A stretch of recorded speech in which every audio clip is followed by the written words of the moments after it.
मुफ्ती मोहम्मद शफी रहमहुल्लाह बयान शुरू करने से पहले फरमाने लगे कि उमूमन उलमा के मजमे में जी ये चाहता है कि आदमी इल्मी नुकात को बयान करे और बज़ाहिर उलमा के ऊपर अपनी इल्मी धाक बैठा दे, लेकिन मैं आज ये नहीं करने वाला, बल्कि फरमाया मैं ये बताऊंगा कि मसलके देवबंद क्या है और उनका मकसद क्या है और उनका जो एक अंदाज था लोगों के कुलूब पर मेहनत करने का वो क्या था। फरमाया कि देवबंद नाम है इअ्तिदाल और तवाज़ुन का, देवबंद नाम है इखलास और लिल्लाहियत का।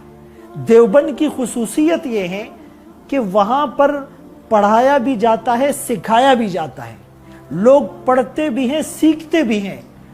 आज ये ट्रेंड कम हो चुका है, न इअ्तिदाल और तवाज़ुन की वो कैफियत रही, न इखलास और लिल्लाहियत का वो लेवल रहा, और न पढ़ाने के साथ सिखाने और सीखने का अमल मुअस्सिर रहा। इअ्तिदाल और तवाज़ुन किसको कहते हैं? एक बैलेंस, एक माइल्ड और मॉडरेट सफिस्टिकेटेड वो आलिम होता है कि जो कुंतुम उम्मतन वसता इस टाइटल की रूह को समझता है। इस उम्मत का जो बेहतरीन टाइटल इसे मिला, ये मोतदिल उम्मत है। यानी हमारे यहाँ दो इंतहाएं हैं। अगर यूरोप और मगरिब से कोई भी रिसर्च आती है तो चूंकि ये वेस्ट की है, ये वेस्टर्न दुनिया की है, इसीलिए हमने उसको क्रिटिसाइज करना है, रिजेक्ट करना है और उसको तनकीद का निशाना बनाना है। ये सोच भी एक इंतहा है। उमूमन दीनदार तबका इस सोच का हामिल है। और दूसरी सोच के मगरिब की अंधी तकलीद की जाए और उस तकलीद में इतना आगे बढ़ जाए कि हम अपने इस्लामी तशख़्ख़ुस को, अपनी मुस्लिम आइडेंटिटी को, अपनी मशरिकी अक़दार को भूल जाए और दाव पर लगा ले। ये भी एक इंतहा है। उमूमन लिबरल सेकुलर माइंडेड लोग इस फितने का शिकार हो चुके हैं।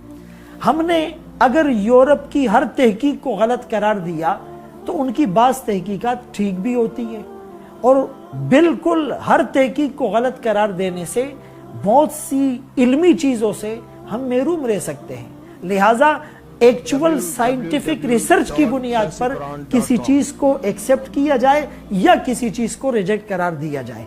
दूसरी तरफ उनकी अंधी तकलीद, यानी एक आदमी अगर टेक्नोलॉजी में आगे है, नो डाउट, अगरचे साइंस, कीमिया, बायोलॉजी, केमिस्ट्री, फिजिक्स, मेटाफिजिक्स, इन तमाम चीज़ों की बुनियाद भी मुस्लिम साइंसदानों ने रखी, लेकिन हम अपने उस इल्मी विरसे से गाफिल हो गए और यूरोप उसमें एडवांस चला गया। आज अक्सर सनती तरक्की, साइंसी तरक्की, माशी तरक्की में वो एक रोल मॉडल बना हुआ है, लेकिन इसका ये मतलब नहीं कि वो हर मैदान में काबिल तकलीद हो जाए। यानी हमने अगर टेक्नोलॉजी में उनको रोल मॉडल बनाया तो कल्चर भी उनका अपनाना है, लिबास भी उनका ज़ेब तन करना है, शादियाँ भी उनके तरीके पर करनी है, कारोबार और बिजनेस जो टिप्स है वो भी उनसे लेने हैं, और अपने कल्चर को भी उनके कल्चर में, वेस्टर्न कल्चर में ढाल देना है। ये बिल्कुल गलत है। ये एहसास कमतरी का शिकार लोग करते हैं, हमें इससे बचना चाहिए।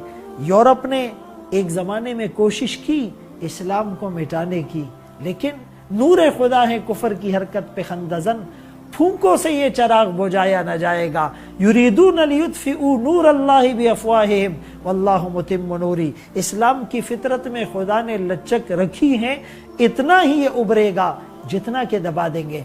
इस्लाम को ख़त्म करने का ख्वाब उन्होंने देखना छोड़ दिया। अब वो इस्लामी तशख़्ख़ुस को मिटाने के दर पे हैं कि सो कॉल्ड मुस्लिम, नाम नेहाद मुसलमान रह जाए। वो बज़ाहिर कुछ सोशल कस्टम और दीनी इबादत तो करता रहे, लेकिन उसका अकीदा, उसका नज़रिया, उसके ख़यालात, उसके अफ़कार, उसका वे ऑफ थिंकिंग, उसका स्कूल ऑफ थॉट, ये बिल्कुल तब्दील कर दिया जाए और वो हमारे मुआशरे के लिए और हमारे इस सिस्टम के लिए ख़तरा न बन सके। तो हमने इअ्तिदाल और तवाज़ुन को इख्तियार करना है, और दूसरी तरफ इखलास और लिल्लाहियत के लिए अल्लाह वालों के साथ अटैच होना पड़ेगा। अपनी वाबिस्तगी को बढ़ाना पड़ेगा। उनकी जो निस्बत है उन निस्बतों की लाज रखकर निस्बतों का अमीन बनना पड़ेगा। अमल की अपनी असास क्या है, बजुज निदामत के पास क्या है, रहे सलामत तुम्हारी निस्बत, मेरा तो बस यही आसरा है। हमारी जो रिकॉर्डेड हिस्ट्री है उसको हमने नहीं छोड़ना, और मॉडर्न इरा के चैलेंजेस से हमने गाफिल भी नहीं रहना। हमने फुली इक्विप्ड होकर मैदान में उतरना है।